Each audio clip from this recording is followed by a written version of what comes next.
Hello, you absolutely beautiful human beings. I wanted to start this video by quickly saying, I'm currently hosting free one-on-one calls with myself through Discord. If you feel really down and you think it would help you if you had someone to reach out to, feel free to leave a comment and I will get back to you. Today we're going to be talking about internalizing negative emotion and what I feel like is the best coping mechanism for processing this crazy shit that we experience known as emotions. So, as always, I want you to close your eyes and visualize this with me. You just got home from a long day at work. You're drained. You just worked a quadruple shift. Your boss has been on your ass all week. Your coworker, he's throwing you under the bus because he can't even write Hello World in Python. Your body, well, feels like you just did pull-ups for 4 hours straight, ran 12 miles, and did 50 miles on the bike all in one session. You think, finally, some peace, as you open your door and go to lie down on your bed. You turn on Netflix. Just before bed, you're watching your favorite show, Breaking Bad. And Jesse just failed out of Mr. White's class for the 6th time straight. Mr. White, he's losing his shit, and he's in his underwear for some fucking reason, and they're also cooking meth in the back of a truck in the middle of the Mexican desert or some shit. Your brother, he walks straight into the room. He does not give a fuck. He does not knock. None of that. Before you can make any sense of what he wants, he starts telling you that Tom didn't like that one joke you made at the function. Taking a defensive posture, you suggest you were just being yourself, and if the person didn't enjoy the joke, then so be it. No! Your brother insists. You need to behave a certain way around my friends. In other words, he's basically saying, you can't be yourself around my friends because I disapprove. A stupid argument ensues for the next 30 minutes. An argument in which the point was lost just as quickly as the argument started. It becomes a pissing contest in no time. Both sides are just riled up now. Anger, emotions. The only difference, one of those people feeds off of that animosity, and the other person is you, the person who's left to pick up the pieces of those interactions. You're the person who is shamed into thinking and acting a certain way when there's nothing wrong with being yourself. So you're thinking this through. As you're arguing, you're seeing nothing. This isn't going anywhere. So you decide you finally walk away. Your brother leaves the room. You come back about 5 minutes later. You feel devastated. You may have taken a walk. The cortisol in your bloodstream has potentially gone down a bit, but that trauma, stress, whatever you want to describe that feeling, that is there, and that is prominent. You feel the weight of the negative emotions crushing you. Not only that, you couldn't get the chance to decompress your emotions from the previous 14 hours of your day, which felt like a fucking Iron Man race. Because your boss was on your ass, your coworker's a dipshit, your brother's an asshole. Okay, you're spending the next 10 minutes trying to close your eyes and fall asleep, but you find it really, really difficult. You stay up for about an hour, another half an hour goes by, and man, you have 6 hours left before you have to get up for work the next day. You finally manage to fall asleep. You wake up the next day, but you wake up very tired. You only got 3 hours of rest because you had nightmares processing that emotion.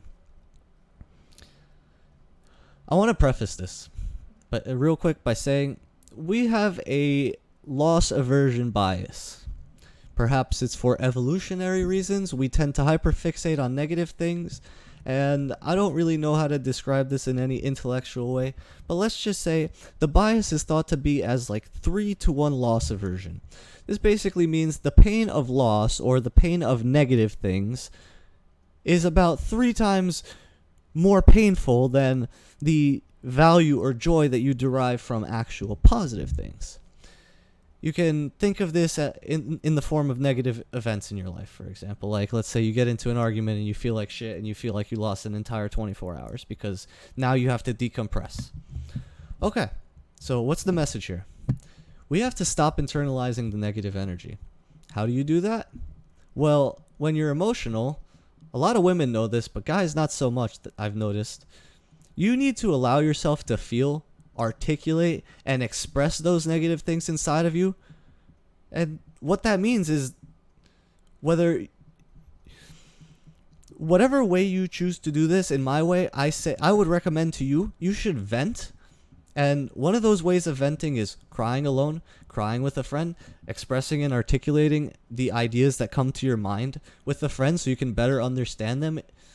But what I can tell you is the worst coping mechanisms are going to be escapism. Things like video games, social media, I don't know, just partying with friends, going out drinking, smoking weed. These coping mechanisms are all going to keep you behind in life, as you're never going to truly be able to address any of what's bothering you because you're too busy distracting yourself the entire time. The reality is, the only way to process emotion is to do these really natural, primal things that we've been doing for millions of years, like crying, or speaking, or, I don't know, singing if you're into that type of stuff. So what that means is potentially crying by yourself, and if you're a guy, that might sound weird, but there is a ton of value in processing negative emotions through doing things like crying, because there are subconscious things that are happening that you might not necessarily be aware of, but this is a natural way of your brain allowing you to process these emotions and then decompress and dissipate the energy within those emotions.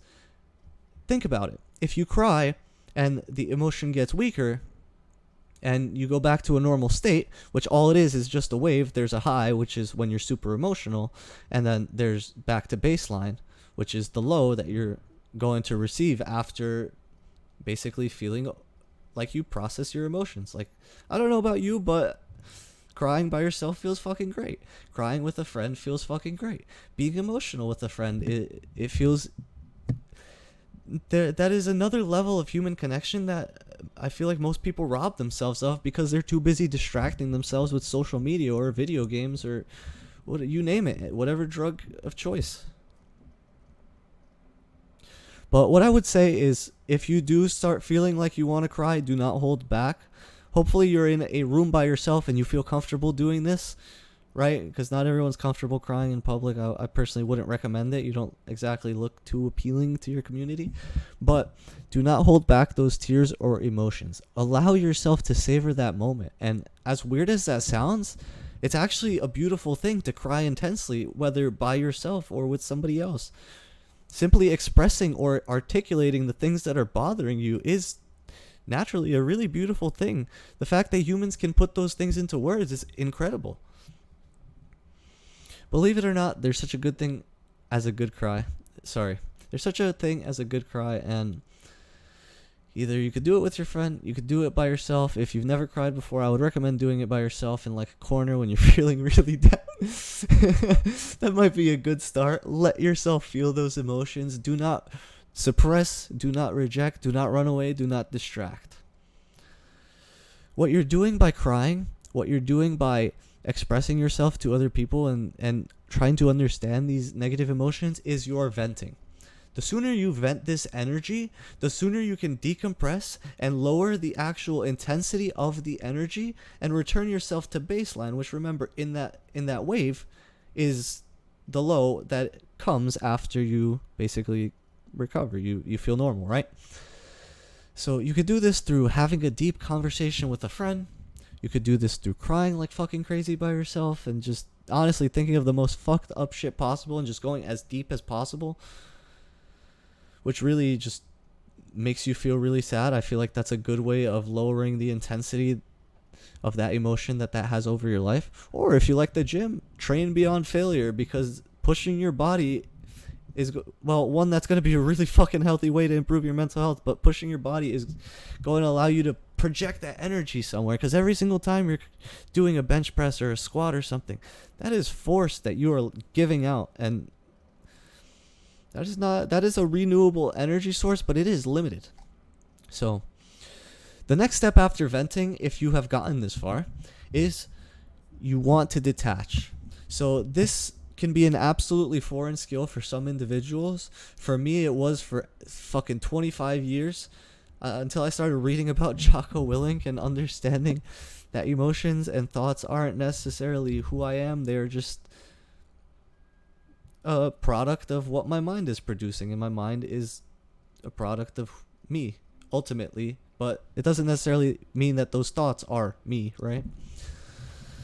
But basically, at some point or another down the line, for me, it's about an hour of like my own self-pity and saying fucked up shit, or speaking to somebody with a little less empathy and more logic, telling me that basically I'm kind of in my ego and I'm kind of in my own head. And you may notice a lot of you're saying stuff like, I feel that the weight of this circumstances or emotion is just it's unbearable. It feels like it's crushing me. Or you might say, like, this person is driving me absolutely insane because they keep arguing with me. You might say certain things like,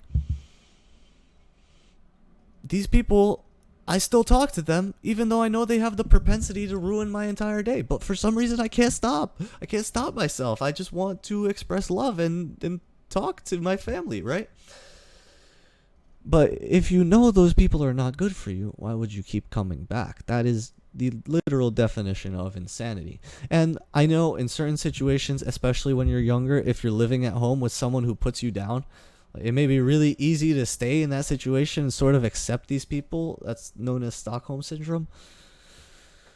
But think logically, if you want a specific output and you are putting in specific inputs that would not lead you to that output, how would you continue to make the same mistake and believe that you're going to get a different output? So, realizing that you are in your head and you are identifying a lot with your past experiences and not necessarily with who you are, your intrinsic value, and what you're actually capable of, then you will find it really difficult to detach. But ultimately, your thoughts do not control you. You learn this through things like meditation and grounding practice. If you're into yoga, then leave a fucking comment. I'd love to hear your yoga stories. I started stretching recently. But if you're constantly in your head, you're gonna give into these emotions. And the whole point of this video is not giving into those negative emotions and actually dealing with them in an effective manner in our lives. Now, if you can't get out of the situation immediately in your household, which I don't know if too many of you guys are having that problem, you're going to have to take baby steps. And that might mean taking a hit to the ego and doing something as simple as, literally, if you want to get a job and want to move out, but you haven't ever started, writing your resume, right? And then sending out job applications, and then feeling that you're okay with rejection, and then actually interviewing, because there are steps to this. There are logical steps we can take to processing these emotions that we feel to actually resolve the problem, right? And I understand emotions aren't necessarily problems to be fixed. Emotions can simply be problems to be vented. And I guess that's a lot of what this video is about. Don't be discouraged if it doesn't happen overnight. If anybody sells you that you could do this shit in 3 weeks, they are lying to you. Maybe if you have peak genetics in bodybuilding, you can make a great transformation in like 3 months. But the reality is, this stuff, if you're gonna fix something that's been in your life for 25 plus years, it's gonna take months, if not years.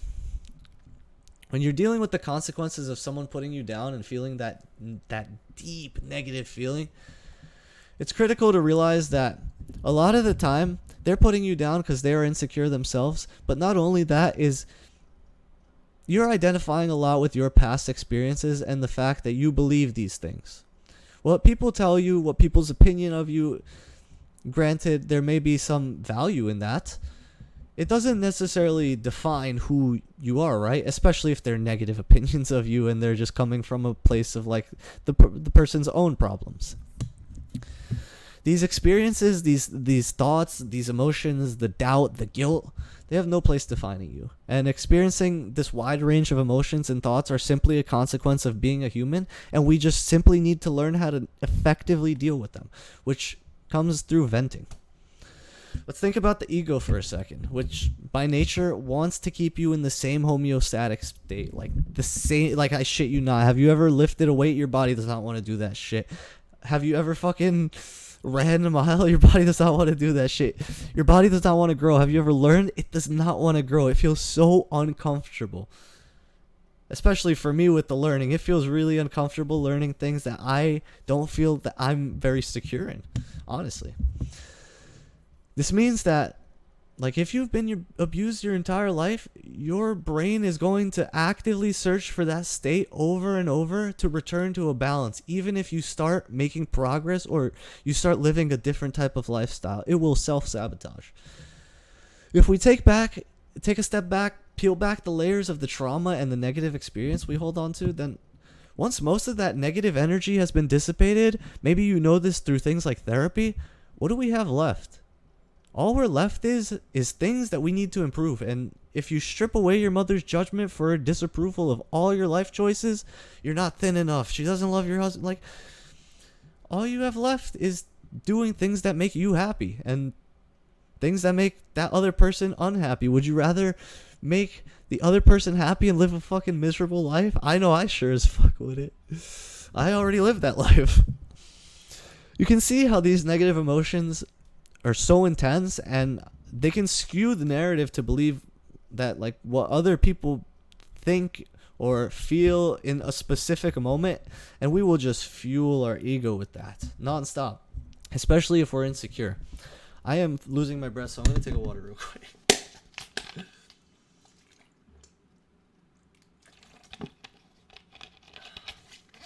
The only reason we allow these people to have power over us is if we are insecure ourselves. And let's not lie to ourselves. We're all insecure. Nobody's perfect, no matter how rich, how famous, whatever, how Kylie Jenner you are. Like, bruh.